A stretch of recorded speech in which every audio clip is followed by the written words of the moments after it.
Di dalam fahaman agama Kristian ini, dia ada satu doa yang dibaca secara meluas. Sebahagian padri-padri, bekas-bekas padri yang memeluk agama Islam, mereka menyamakan doa ini dengan Al-Fatihah. Bukan kerana isi kandungannya, tapi kerana dia kerap dibaca di kalangan orang Kristian. Dan kalau perhimpunan mereka di Sunday congregation tu, perhimpunan pada hari Ahad tu, acap kalinya doa ini akan dibaca. Dikenali sebagai the Lord's Prayer. Dan doa ini seperti mana juga dengan kisah-kisah yang terdapat di dalam Bible, dia ada versi yang berbeza-beza. Ini versi yang ambil dalam Anglican Book of Common Prayer. Anglican Book of Common Prayer itu ada rujukan di bawah. Anda nak ambil di tengah-tengah tu. Panjanglah nak cerita yang lain-lain, tapi nak ambil di tengah-tengah tu.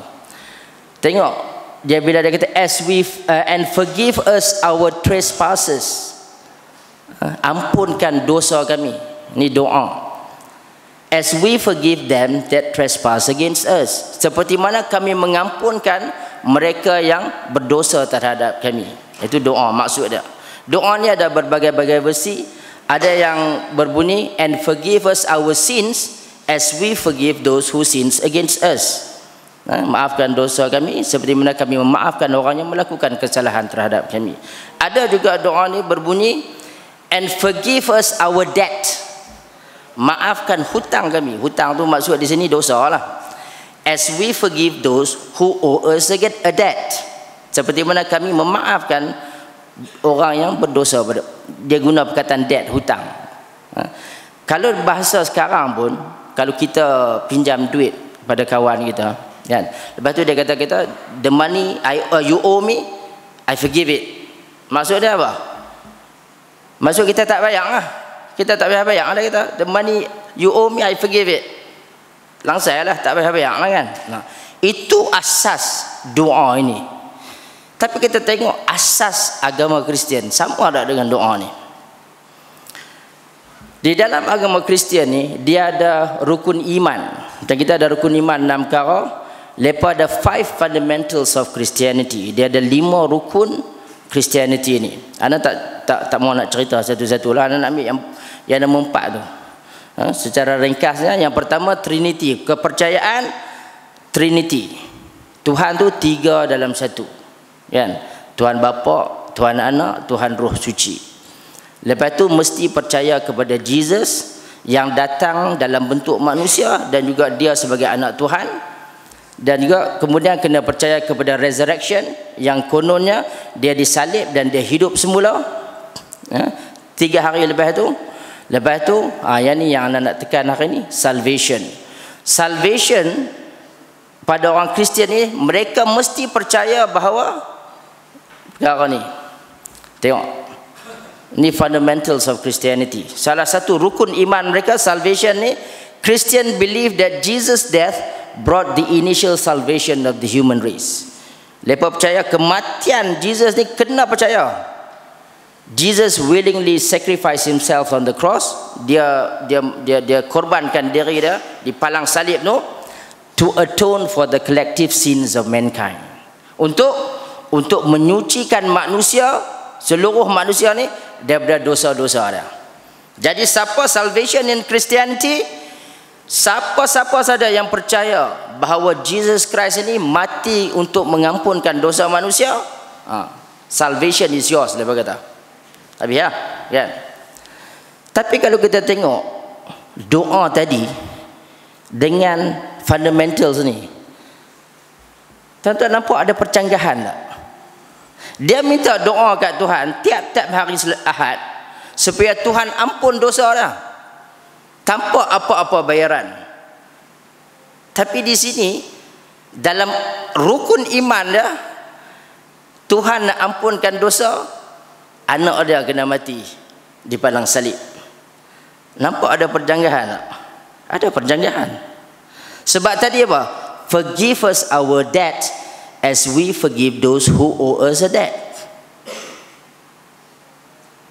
halalkan hutang kami seperti mana kami halalkan orang yang berhutang pada kami. Mana tak payah bayar lah. Tapi fahaman mereka, asas mereka, Tuhan kena bayar dengan nyawa anak dia di palang salib supaya dosa manusia dapat diampunkan. Bercanggah. Asas dia bercanggah dengan doa yang dia duk baca setiap minggu. Tujuan kita bukan kita nak kutuk mereka malam ni, kan? Kalau tuan-tuan nak guna ini sebagai bahan dakwah kepada mereka, bukan nak kutuk tapi nak berdakwah kepada mereka, bolehlah. Cuma malam ni tujuannya sebab di depan kita ni, semua kita ni orang Islam, kita nak peringat satu benda. Apa dah? Bila kita baca di dalam surah Al-Fatihah, iyyaka na'budu wa iyyaka nasta'in, engkaulah saja yang kami sembah dan engkaulah saja yang kami mohon pertolongan. Ada tak dalam doa ni yang kita duk baca 17 kali sehari semalam, tiap-tiap hari kita baca? Siapa tak baca doa ni tiap-tiap hari, masalah dah. Orang Islam mesti baca doa ni. Doa ni adakah menunjukkan bahawa kita boleh minta selain daripada Allah Subhanahu wa taala? Kalau Kristian tadi, doa yang dia baca bercanggah dengan rukun iman dia. Hak ni kalau kita baca setiap kali kita solat, adakah kita nak terima fahaman yang kata kita boleh minta kepada Rasulullah sallallahu alaihi wasallam?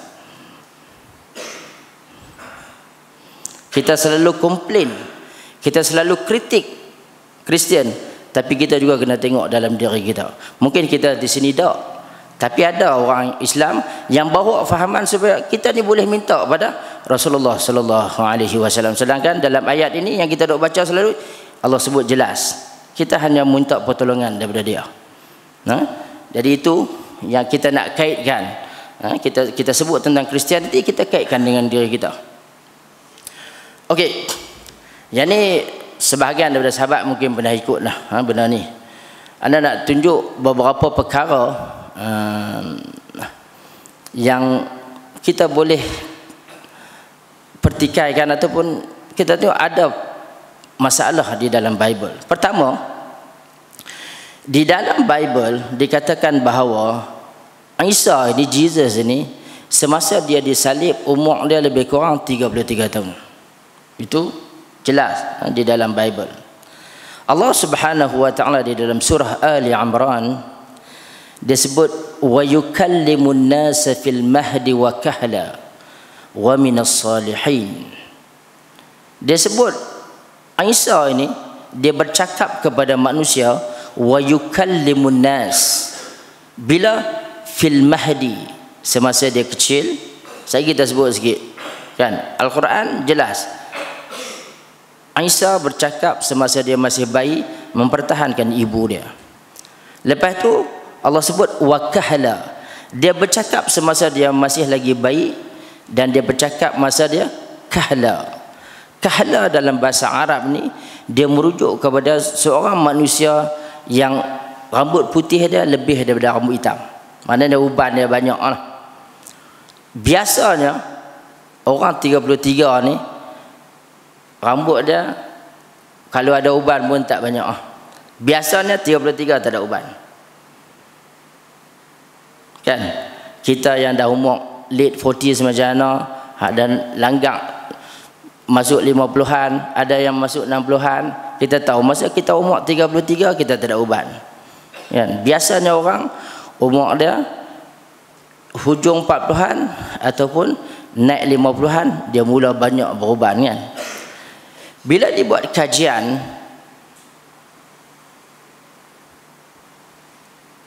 bila dia dilahirkan ini, depa buat ni, siapa mengaji sejarah dia tahulah, depa buat cross check. Cross check ni dia lahir tahun bila, dia lahir bila, dan masa dia lahir tu raja di tempat ni nama apa, dan bila dia kononnya disalibkan, raja di tempat tu nama apa. Jadi mereka bila buat cross check benda tu, mereka boleh tahu tarikh lebih kurang, umur dia lebih kurang 55 tahun. Itu kajian sejarah lah, 55 tahun. Bible kata 33 tahun. Tapi Quran tak guna umur yang tepat tu, Quran guna kahla. Kahla ni macam anak kata tadi lah, umur dia orang yang uban dia lebih daripada rambut hitam dia. Yang lebih tepat yang mana? Versi Bible ke versi Quran? Versi Quran lebih tepat. Dan bila Nabi Isa dilahirkan, kita di sini dan kebanyakan orang kita faham, orang Kristian dan orang Kristian juga faham, mereka sambut Christmas 25 Disember itu kerana kelahiran Jesus, kan? Tapi sebenarnya di kalangan orang Kristian sendiri dia ada dua tarikh. Satu 25 Disember, tapi kalau di gereja belah timur ni, Ortodoks belah timur ni, dia sambut pada 6 hari bulan Januari. Itu yang anda sebut tu, ya? Sebab tu dia ada lagu, siapa yang biasa duduk luar negeri, dia ada lagu 12 days of Christmas, on the first day of Christmas, lepas tu sampai on the 12 days of Christmas. Sebab dia sambut tu daripada 25 Disember sampai 6 hari bulan Januari. Sebab tarikh tu 25 dan 6 tu dia jadi percanggahan pendapat, dia lahir bila. Jadi itu dua pendapat utama dalam Kristian. Tapi di dalam Islam, Allah Subhanahu wa taala bila sebut berkenaan dengan Maryam di dalam surah Maryam, bagaimana dia menanggung kesakitan semasa melahirkan Isa, Allah Taala sebut wa huzzi ilaiki bijiz'in nakhlah tusaqit alayki rutaban janiyya, dan gegarkanlah ke arahmu batang pohon tamar itu supaya gugur kepadamu. Allah Ta'ala guna rutab. Orang yang MyQ ni, anda yakin tahu kurma ni dia banyak nama. Bila dia muda kita panggil dia balah, bila dia masak kita panggil dia rutab, bila dia kering kita panggil dia tamar. Allah Ta'ala guna rutab. Siapa yang pergi Mekah baru-baru ni tahu bulan 12 ni mesti sejuk. Dan siapa yang biasa di Timur Tengah tahu bahawa bulan 12 ni payah cari kurma masak, payah cari rutab di pokok. Allah Ta'ala sebut dia gegarkan pohon pokok kurma tu dan jatuh rutab.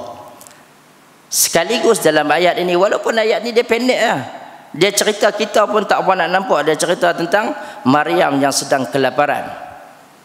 Tapi Allah Ta'ala juga nak beritahu bahawa bukan 25 hari bulan lah. Kita tak tahu berapa hari bulan lah, tapi yang pasti dalam ayat ni bukan 25 hari bulan lah, bukan musim sejuk. Hebatlah Quran ni.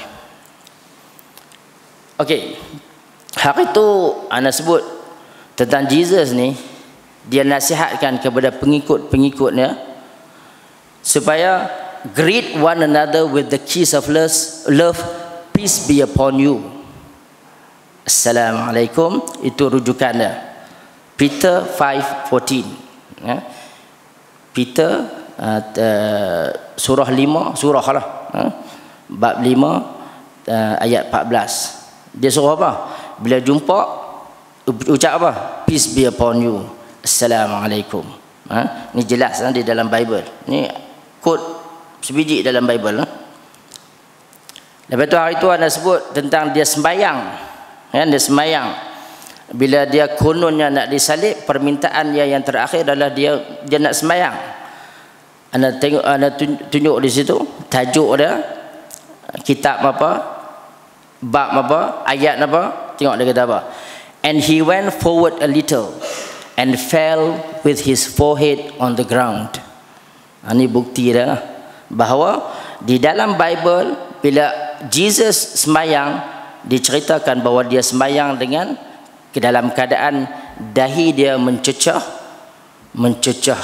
ground, mencecah bumi.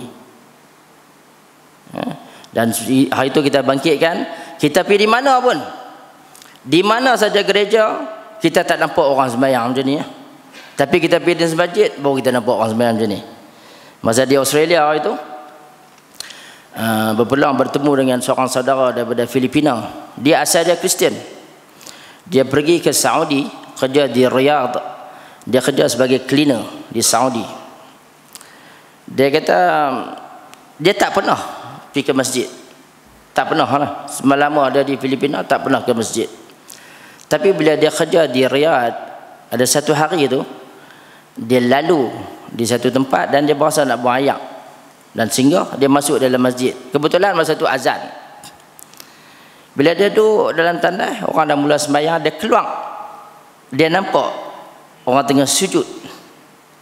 Lepas tu dia kata, dia teringat ayat ni. Dia teringat peristiwa Garden of Gethsemane. Dia kata, aku duk pergi gereja, aku tak pernah tengok orang sujud. Aku mai sini baru aku tengok orang sujud. Akhirnya alhamdulillah, hamba Allah ni dia masuk Islam. Dia masuk Islam di Saudi dan sekarang dia bekerja di Australia. Pasal apa? Following the sunnah of Jesus. Semayang dengan kepala sujud ke tanah. Dan bila anda sampaikan kuliah ni, kuliah yang sebegini di tempat-tempat lain, tempat sini selalu okey lah, tak ada masalah. Tapi kita ambil peluang lah, tunjuk ni dah cara Nabi semayang. Kan? Berpandukan kepada hadis, macam mana kedudukannya. Lepas tu kita habaq lah. Slide ni ada lagi. Cara macam mana Nabi berdiri, macam mana Nabi rukuk, macam mana Nabi i'tidal, macam-macam lah. Ni pasal apa? Ni selingan supaya nak bagi faham bahawa kita cerita pasal ni bukan kita nak kritik Kristianiti, tapi kita nak habaq kat kita. Supaya kita jangan lari daripada sunnah Nabi SAW seperti larinya orang Kristian daripada sunnah Isa. Yang tu nak cernak lah. Hak tu nak bubuh kan? Supaya kita faham. Okey. Satu lagi di dalam Bible, larangan menyembah patung di dalam Bible.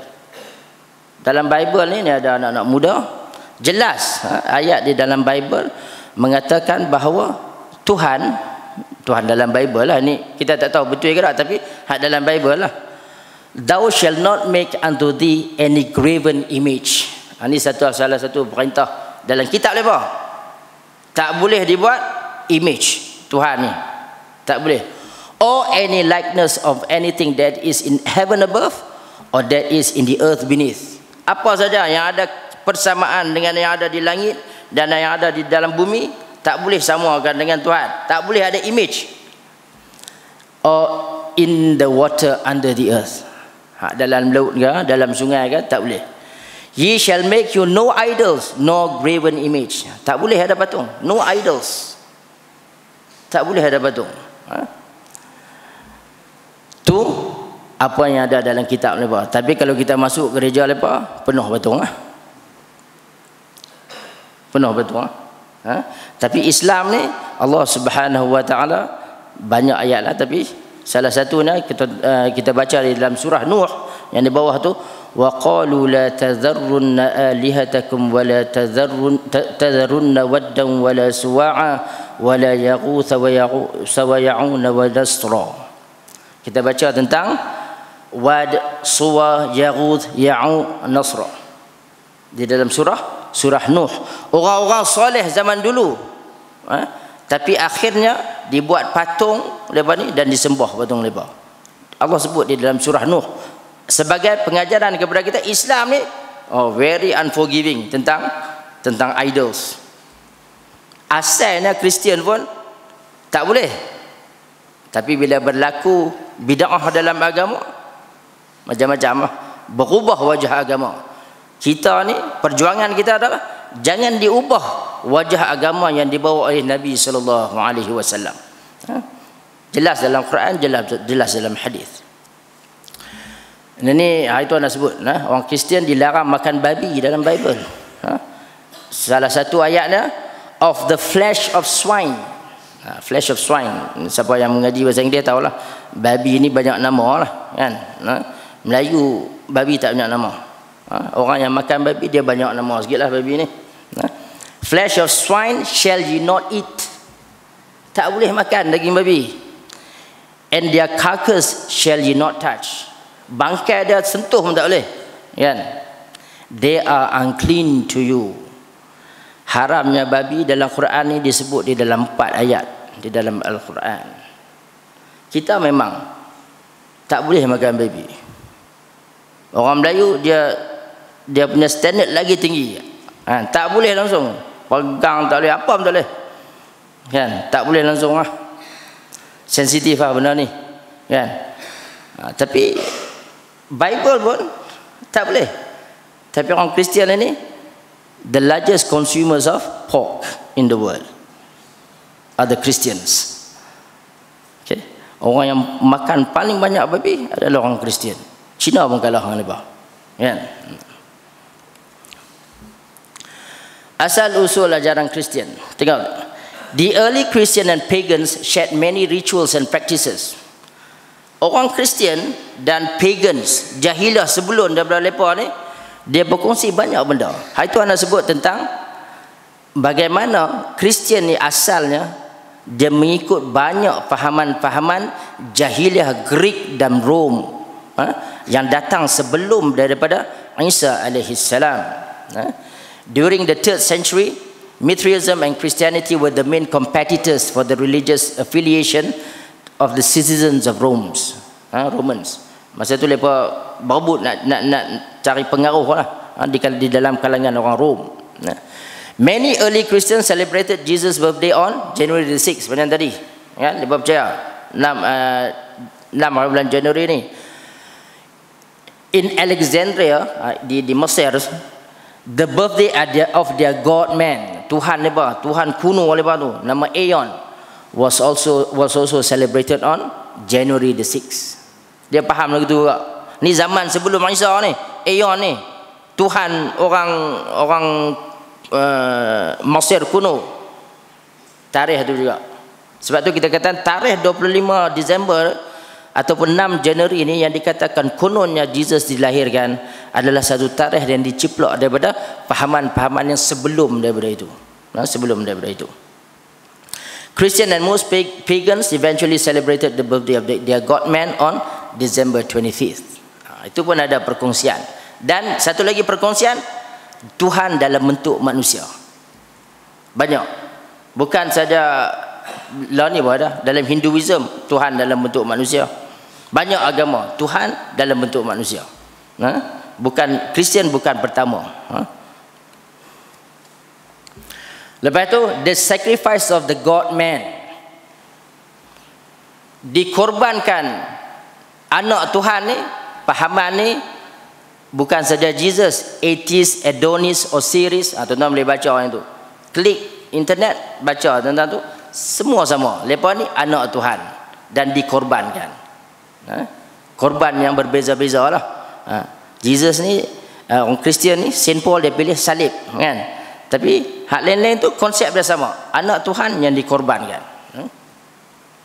Dan nombor 3, Trinity ni. The number 3 was of mystic significance in many parts of the East.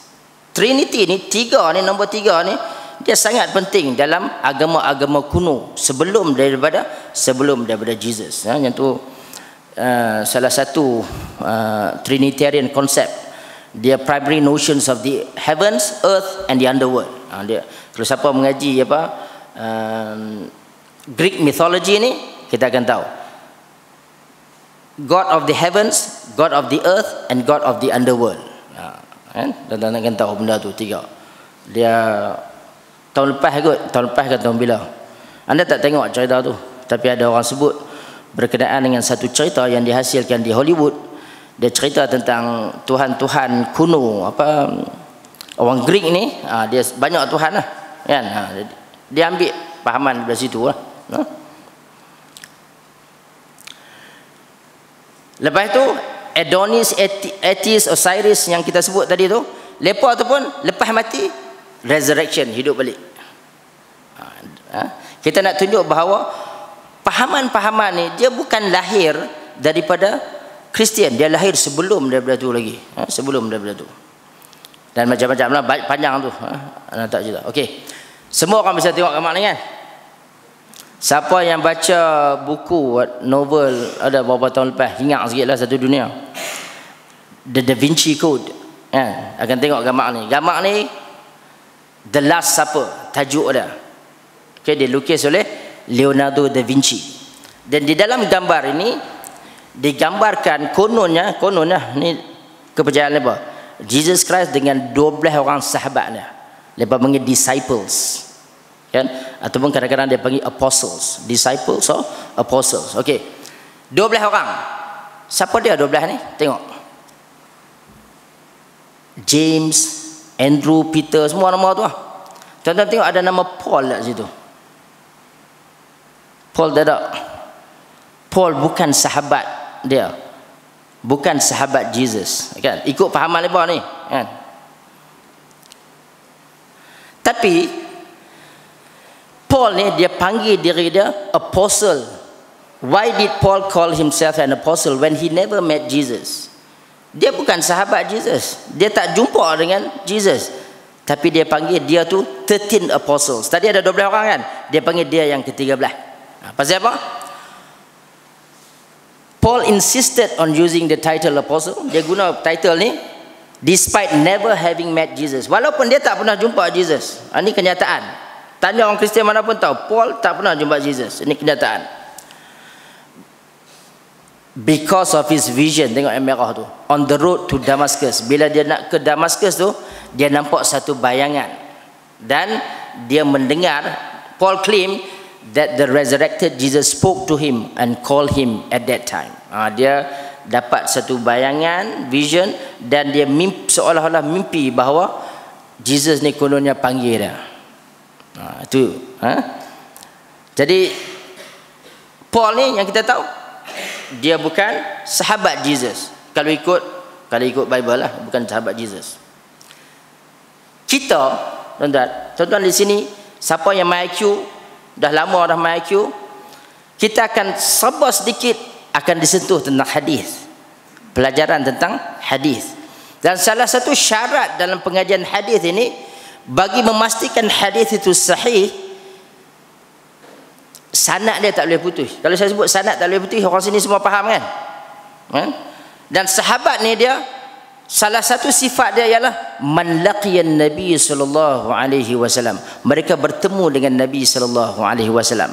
Lepas tengok apa yang Nabi buat, lepas dengar apa yang Nabi cakap, dan mereka sampaikan kepada golongan selepas daripada itu tabi'in. Tabi'in menyampaikan kepada golongan yang selepas daripada itu tabi'in. Dan sampailah dia kepada Al-Imam Al-Bukhari, Imam Muslim dan imam-imam yang mengumpulkan hadis ini. Sanad dia tak boleh putih. Tapi kalau dalam cerita Kristian ni, Paul sebab dia tak jumpa Jesus, kalau kita bincang tentang hadis, sanad dia putih tak? Sanad dia putih. Orang Kristian mendapat fahaman tentang agama mereka daripada seorang yang tak jumpa dengan Jesus. Berlaku putusnya sanad di situ. Bila sanad tak putus ni, kalau dalam hadis tu boleh kira hadis sahih dah? Tak sahih dah. Tak sahih dah. Hasan dia ada kemungkinan dia ada hasan li ghairihi kan, berpandukan kepada hadis-hadis lain, hadis tu diangkatkan jadi hasan, tapi dia bukan sahih dah. Bukan lagi hadis yang sahih. Kita dalam Islam ni, orang-orang Islam mengambil hadis dan pemahaman tentang Al-Quran dan hadis daripada para sahabat Nabi sallallahu alaihi wasallam. Kita berhenti sah.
Okey, ini sebab sedikit penerangan. Anda rasa di sini tak payah kita nak apa? Detailkanlah. Cuma kita selalu sebut di sini kita ikut Al-Quran dan sunnah Nabi sallallahu alaihi wasallam, mengikut pemahaman siapa? Kita mengikut pemahaman sahabat Nabi sallallahu alaihi wasallam. Selamat. Kan? Tapi orang Kristian dia dalam hal ni dia tak bernasib baik macam kita. Pasal apa? Pasal the bulk of Christianity, kebanyakan fahaman dalam Kristian sekarang ni dia berasal daripada Paul. Dia bukan berasal daripada Jesus. Dia berasal daripada orang yang tak pernah jumpa Jesus. Kan? Jadi kita jaga-jagalah. Kita nak ikut Islam, kita nak ikut daripada orang yang bawa pemahaman daripada orang yang bertemu dengan Rasulullah sallallahu alaihi wasallam. Kita tak mau ikut pemahaman orang yang tak bertemu dengan Rasulullah sallallahu alaihi wasallam. Sama ada dia menggelarkan diri dia Habib keluarga Rasulullah ke, tak bertemu dengan Rasulullah. Kita kena ikut orang yang hak bertemu dengan Rasulullah. Hak tu pemahaman betul. Yang itulah sebenarnya nak habaq pun, kan? Apa kata Al-Quran tentang asal usul fahaman Kristian? Jadi kita sebut Kristian ni dia mengambil banyak fahaman dia daripada fahaman-fahaman kuno, kan? Agama-agama jahiliah yang sebelum daripada zaman Isa alaihi salam. Tengok Allah Taala kata apa? Di dalam surah At-Taubah ayat 30 Allah Taala sebut wa qalatil yahud Uzairun ibnullah. Berkatalah orang Yahudi, Uzair itu anak Allah. Orang Yahudi kata Uzair anak Allah. Wa khalatin nasara, berkata pula orang Kristian, Al-Masih ibnullah. Isa Al-Masih itu anak Allah. Tengok Allah Taala kata apa. Ini klaim mereka. Orang Yahudi kata Uzair anak Allah. Orang Kristian kata Al-Masih Isa anak Allah. Allah Taala kata zalika qauluhum bi afwahihim. Itu kata-kata daripada mulut mereka sendiri. Yudahiuna qaulal ladzina kafaru min qabl. Mereka mengikut kata-kata orang-orang kafir sebelum daripada mereka. Allah Ta'ala sahkan bahawa pahaman-pahaman Tuhan ada anak ini bukan lahir daripada Jesus, tapi dia lahir sebelum daripada tu. Sebelum daripada tu.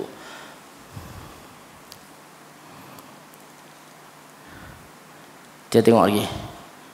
Ini untuk kita fikirkan. Tuan-tuan, selalu kita ini modal dakwah. Kalau kita nak berdakwah kepada orang Kristian, kan? Selalunya kita kalau kita bagi Quran di Malaysia ni dia sensitif sikit, kan? Tapi bila kita pergi tempat lain, dia agak terbuka. Terbuka. Sebab tu hari ni ada orang tanya, pasal apa cikgu tu tak pergi pakai baju kurung, kan? Orang bukan Islam. Mungkin baju kurung pun akan dimasukkan dari dalam kategori seperti beberapa istilah yang tak boleh guna pakai oleh orang bukan Islam, kan? Mungkin lah, tak tahulah, kan? Di Malaysia ni sabar boleh belaga, kan? Jadi mungkin baju kurung satu hari nanti akan dimasukkan dalam kategori itu juga. Orang bukan Islam tak ada hak pakai baju kurung. Tapi di dalam agama Kristian ini, orang Kristian dalam bahasa Arab kita panggil apa? Masihin. Masihin. Kalau kita berbincang dengan orang Kristian, kita bawakan kepada mereka Quran, sebahagian besar masa berdakwah dulu, bila kita bawa Quran dan kita terangkan, mereka kata Quran ni dihasilkan oleh Muhammad sallallahu alaihi wasallam. Dia kata Nabi Muhammad tulis Quran ni. Satu, kita tahu Allah Taala kata dia ummi. Dia buta huruf.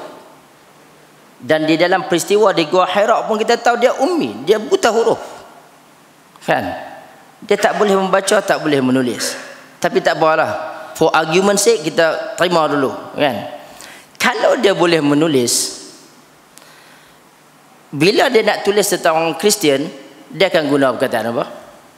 Sudah tentu dia tengok orang Kristian di zaman dia, orang Arab panggil Masihin. Mereka menyembah Isa Al-Masih. Tapi Quran dia tak guna Masihin merujuk kepada orang Kristian, dia guna Nasara. Dia guna Nasara. Tengok di ayat tu. la tajidanna ashaddan nasi adawatan lilladzina amanu al-yahuda walladzina asyraku. Allah Ta'ala sebut orang yang keras permusuhannya terhadap orang Islam ni, jelas Allah Ta'ala sebut orang Yahudi dan orang musyrik. Jelas Allah sebut. Dalam dakwah kita tengok, dalam pergaulan kita akan tengok, di mana saja kita pergi, golongan ni sangat keras permusuhan dia terhadap orang Islam. Tapi Allah Ta'ala ni bila dia sebut tentang orang Kristian, dia kata apa? Wala tajidanna aqrabahum mawaddatan lilladzina amanu alladzina qalu inna nasara. Dan demi sesungguhnya engkau akan dapati orang yang dekat sekali kasih mesranya kepada orang-orang beriman ialah orang yang berkata inna nasara. Kami ni nasara. Allah Ta'ala tak guna masihin. Kalau Nabi Muhammad SAW dia menulis Al-Quran, dia ni bija'ah, dia tak guna masihin. Dia berbeza dengan orang zaman tu. Orang zaman tu panggil orang Kristian masihin, tapi dia tulis seperti mana yang lepa anggap kata dia tulis. Dia tak guna masihin, dia guna nasara. Tapi kalau kita tengok di dalam Bible dicatatkan di dalam Antioch Acts bab nombor 11 ayat 26, orang Kristian ni di zaman Antioch, di Antioch 300 tahun selepas kononnya Jesus disalib, mereka baru digelar Kristian. Sebelum tu nama Kristian tak ada lagi. Maknanya nama Kristian ni datang selepas daripada Isa. Nama Masihin ini datang selepas daripada Isa. Konsep Isa ni sebagai anak Tuhan dan dia disembah datang selepas daripada zaman Isa. Quran tepat, dia tak guna Masihin, dia guna Nasara, the people of Nazareth. Tepat Quran. Tang tu Muhammad yang konon yang menulis Quran ni, dia tak ikut. Dia ikut Nasara. Menunjukkan bahawa bukan dia tulis kitab ni, bukan dia tulis Kalau dia tulis sudah tentu dia akan guna Masihin. Sebab apa? Orang Kristian zaman tu digelar Masihin. Dia tak guna Masihin, dia guna Nasara. Pasal apa? Pasal Quran ni bukan kerja buat dia. Quran ni diturunkan oleh Allah Subhanahu wa taala. Jelas. Dan Islam ni disebut jelas dalam Al-Quran. Kita Islam ni, agama Islam ni disebut jelas di dalam Al-Quran. Inna ad-dina 'indallahil Islam. Ni orang Melayu Malaysia dia jadikan wirid selepas solat. Orang Melayu di Malaysia. Itu anda tak mau cerita banyak. Dan Allah Subhanahu wa taala di dalam Al-Quran, di dalam surah Al-Anbiya bagi tahu kita, inna hadhihi ummatukum ummatan wahidah wa ana rabbukum fa'budun. Sesungguhnya agama ini, Islam ini adalah agama kamu, agama yang satu asasnya, dan akulah Tuhan kamu, maka sembahlah kamu dan sembahlah kamu akan daku. Maknanya semua nabi-nabi ni ayat ni panjang nak cerita, tapi semua nabi Allah Taala kata dia bawa apa? Dia bawa Islam. Dan kita yakin Jesus Christ bawa apa? Isa bawa apa? Isa bawa Islam. Isa bawa Islam. Dan ini hadis Nabi. Nabi sebut, Anda baca terjemahannya, para Nabi adalah saudara seayah, ibu-ibu mereka berbeza-beza, akan tetapi agama mereka satu. Sesungguhnya aku adalah orang yang paling berhak, yakni dekat kepada Isa bin Maryam, kerana tidak ada Nabi di antaraku dan dia. Antaraku dan dia, antara Isa dan Nabi Muhammad tak ada Nabi. Dan dalam hadis lain, Nabi sebut beza antara dia dan Isa ni 600 tahun. 600 tahun. Dan sesungguhnya dia akan turun jika kalian melihatnya, maka kenalilah dia. Kita kenal dia bersama sebab dia bawa Islam. Dia tu ada kawan anak seorang, dia asal padri Kristian. Dia kata kalau Jesus turun lah, dia tengok cara orang Kristian beribadah dan dia tengok orang Islam beribadah, siapa yang dia akan kata followers dia, pengikut dia? Berpandu kepada ayat tadi, dia tengok sujud, orang Islam kan. Dan kita, tuan-tuan, kita gelaran Muslim ni Allah Subhanahu wa taala bagi pada kita. Kita ni siapa? Kita Muslim. berbanggalah dengan gelaran ini. Ini tak mau cerita panjang. Cuma ayat ni dia menarik kerana salah satu tujuan kita bawa perbincangan yang macam ni adalah untuk kita berdakwah, kan? Sebahagian sahabat kita baru-baru ni keluar berdakwah dan target utama adalah orang Kristian. Ayat ni Allah Subhanahu wa taala bagi tahu kita di dalam surah Ali Imran. Banyak pengajaran dalam ayat ni. Nak tumpu satu. Qul ya ahlal kitab. Katakan ya ahlal kitab, wahai ahli kitab. Orang Yahudi dan orang Kristian. Ta'alau, kita ajak lepas kepada berbincang.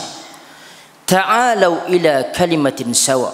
Datanglah kepada satu kalimatin sawa. Satu common platform.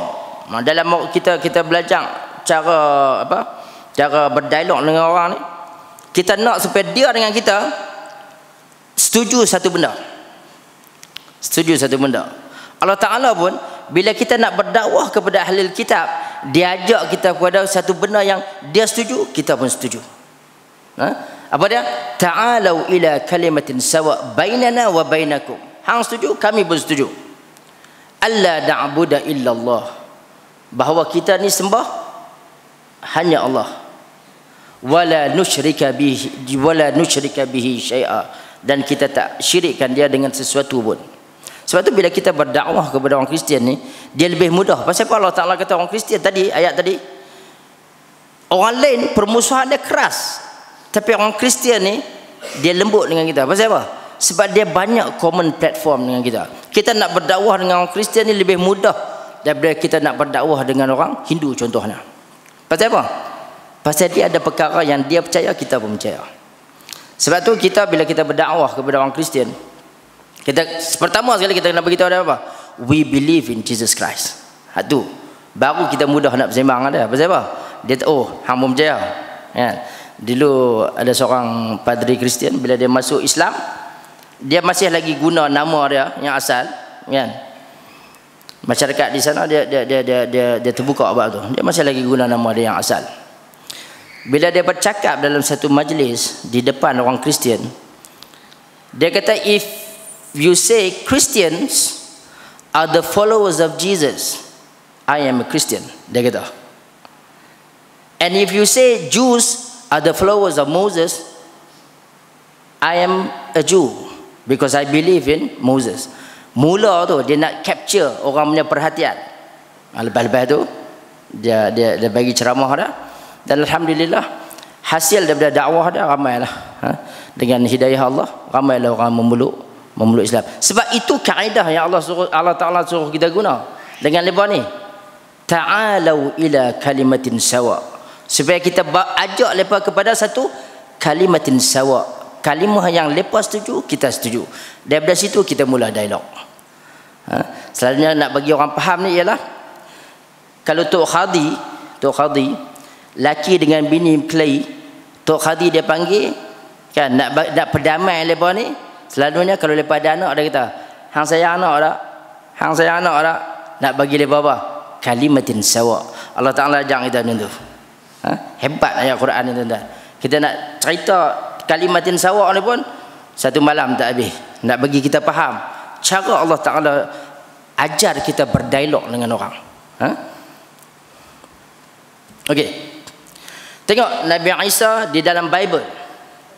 Ini perbandingan. We read that Jesus is invited to a wedding in Cana. Dia dijemput satu kenduri kahwin di Cana. During the wedding, the wine runs out.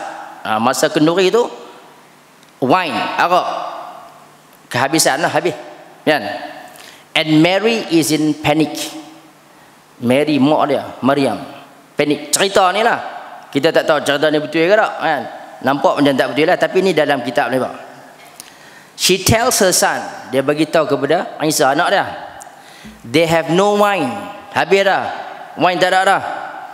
Jesus respond to his mother. Tengok macam mana dia jawab kat mak dia ni. Ni Mary ni, mak dia ni. Oh woman. Dia panggil apa? Oi perempuan. Hak muda-muda balik panggil. Tak ada naik tangga. Kan? Kalau kita panggil lagu tu kat mak kita. Dan kita hak tua-tua kalau balik panggil mak tu, 3 tahun. Tak bercakap apa. Kan? Terasa sungguh lah. Tapi itu cerita dalam Bible. Dia panggil mak dia. Tak ada bahasa indah untuk dia panggil mak dia. Dia panggil, oh woman, what have you to do with me? Apa kaitan hang aku? Bahasa. Dan kita tengok Isa di dalam Al-Quran. Ini cerita panjang. Tapi kita tahu Isa ni dilahirkan tanpa Maryam ada hubungan dengan mana lelaki, dengan mana-mana lelaki. Mukjizat Allah Subhanahu wa taala bagi kepada Isa. Dia lahir, ibu dia melahirkan dia tanpa hubungan dengan mana-mana lelaki. Jadi jadi buah mulut di kalangan orang Yahudi. Kata dia ni perempuan jahat. Bila mereka tuduh dia perempuan jahat, dia boleh jawab tak? Siapa yang baca Quran ni, terutama yang muda-muda, dia boleh jawab tak bila orang tuduh dia? Dia tak boleh jawab. Sebab Allah Ta'ala suruh dia bernazar, jangan cakap dengan manusia. Tengok dalam surah Maryam, dia tak boleh bercakap. Jadi bila tak boleh bercakap, dia tak tahu nak buat apa, dia tunjuk kepada bayi yang dia bawa tu lah. Kan? Dan orang Yahudi, bila dia tunjuk kepada bayi tu, dia berkata, macam mana kau nak bercakap pada bayi yang masih kecil? Tapi tengok apa yang berlaku.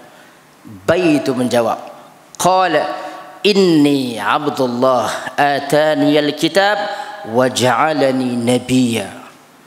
Apa dia buat di sini? Dia mempertahankan ibu dia. Dia kata dia abdullah, dia hamba Allah. Dan dia kata Allah telah bagi pada dia kitab. Dia mempertahankan ibu dia yang dituduh perempuan jahat oleh orang Yahudi. Tapi dalam Bible, macam mana sikap dia dengan mak dia? Jadi kita nak bawa kepada orang Kristian differences between the Bible and the Quran. Jesus in the Bible and Jesus in the Quran. Dan jadi bila kita bawa cerita ni, masa berdakwah dulu saya ingat, kita tanya seorang padri, bawa cerita ni, was he Bible, was he Quran? Which version would you tell your children to follow? Versi mana anak ikut? Versi Bible ke? Versi Quran? Tak boleh kata bahawa mesti versi Quran ya. Kelahiran Nabi Isa di dalam Al-Quran.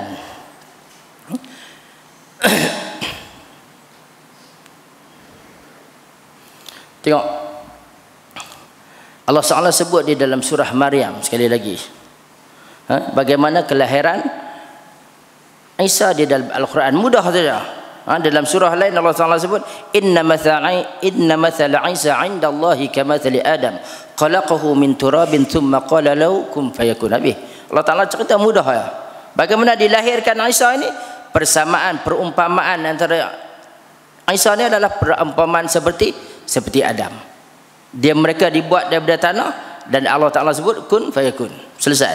Tapi kalau tuan-tuan baca dalam Bible, cerita macam mana roh suci datang pada Maryam, ni Islam mudah.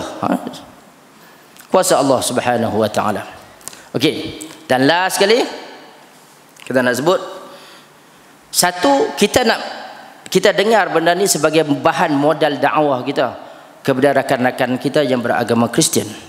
Dan satu lagi, kita lakukan benda ni sebagai pengajaran kepada orang Islam. Jangan diubah ajaran yang dibawa oleh Nabi sallallahu alaihi wasallam.